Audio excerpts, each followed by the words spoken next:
Now, at our multiple events every month here, we dive into all these pressing issues of the day, of which there are a lot. We cover topics as they were discussing. We do programs on business, on policy, and tech. So please do join us. Sign up for our email blasts if you don't already receive them. And behind every strong organization is great leadership. I'd like to recognize ours in the room. We have Debra Eisenman, our global COO from New York headquarters. We have our chair, Gary Reichel, and our Seattle Advisory Council.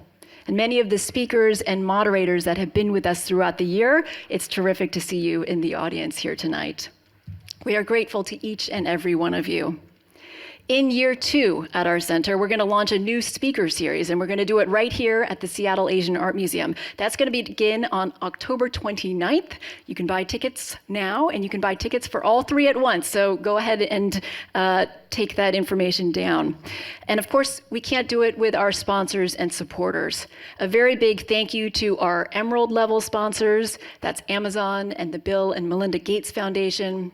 A deep thank you to the corporates who have been with us from the very beginning. That's Tencent through Brent Irvin and K&L Gates through David Tang. And a huge thank you to Microsoft. Together with Gates Ventures, Microsoft helped us launch here in Seattle. Please welcome their corporate vice president and our very own board member, Tom Robertson.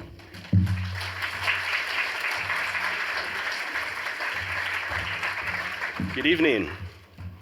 It is a great honor to join you here tonight in celebration of the first anniversary of the Asia Society Seattle office. On behalf of Microsoft, I want to extend my heartfelt congratulations to the Asia Society on this significant milestone.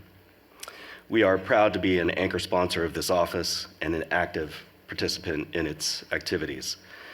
The Seattle office embodies the spirit of innovation and collaboration that defines our region.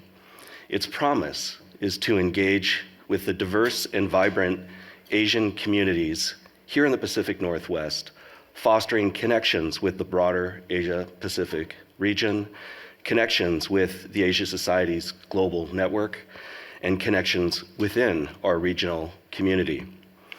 This is entirely aligned with the Asia Society's mission to build bridges and deepen understanding across cultures and economies. I want to highlight the exceptional programming efforts of the Seattle office, led by Margaret Connolly and her dedicated team here in Seattle and in Northern California.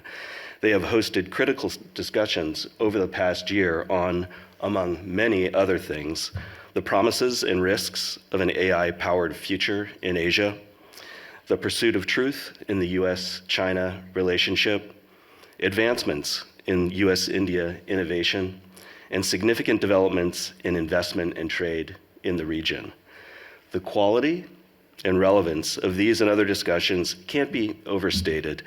They address some of the most important issues of our day, issues that are oftentimes complex and sometimes clouded by preconceived notions, by their novelty, and by a lack of rigorous and measured dialogue.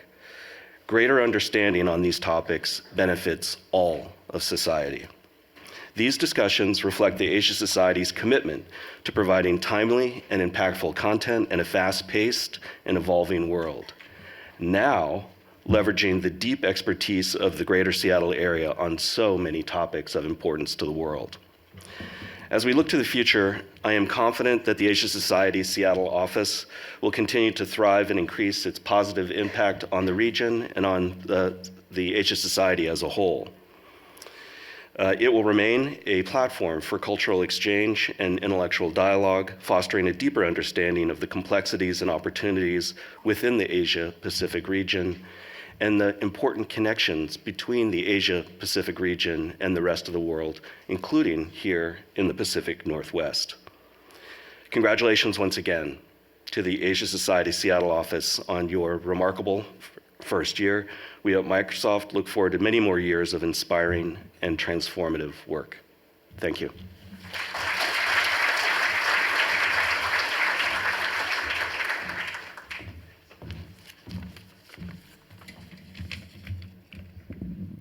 Good evening, everyone.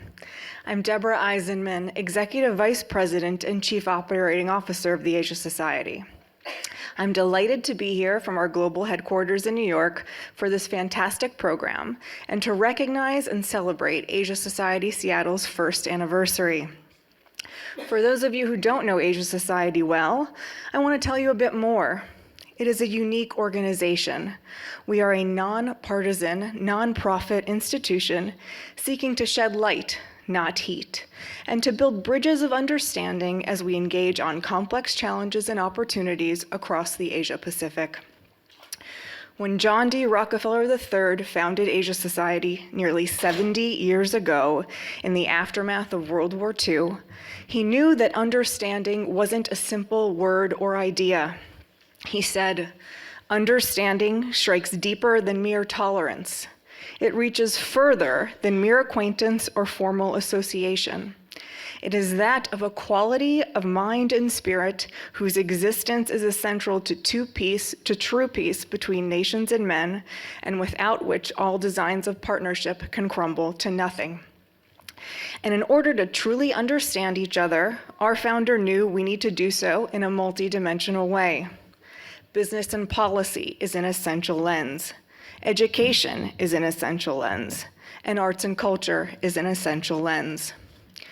It is this unique structure of building bridges of understanding through these three core pillars that sets the Asia Society apart. And since our founding, we've expanded further in scope and presence. As we work to navigate shared futures within the Asia Pacific and the wider world, we have expanded our mandate to also focus on sustainability and technology. And we have grown our footprint with offices in 16 locations around the world. We have 6 here in the States, as well as centers in Delhi, Mumbai, Tokyo, Seoul, Sydney, Melbourne, Manila, Hong Kong, Zurich, and Paris. We are also proud to be the home of the Asia Society Policy Institute, a 10-year-old think and do tank ranked in the top 1% of policy research and analysis shops around the world. With focus areas on security, climate change, trade and economics, and deep regional expertise, particularly on China, Japan, Korea, and India, the Institute builds inclusive solutions to serious challenges. It's well respected and is a strong resource for all of our global centers. Asia Society is also the home to galleries in New York, Hong Kong, and our Houston centers, as well as home to the masterpiece quality Mr. and Mrs. John D. Rockefeller III collection of traditional Asian art and a growing collection of contemporary art. And I'm so delighted that with our presence in Seattle, you're getting to know the Asia Society better. And we hope you'll continue to join us here, online, and in our locations around the world to engage in our programs and with each other to build understanding during a time when that notion is often taken for granted. Thank you for joining and supporting us. And my thanks to the Seattle and Northern California teams and their boards for the work they have done here in the past year.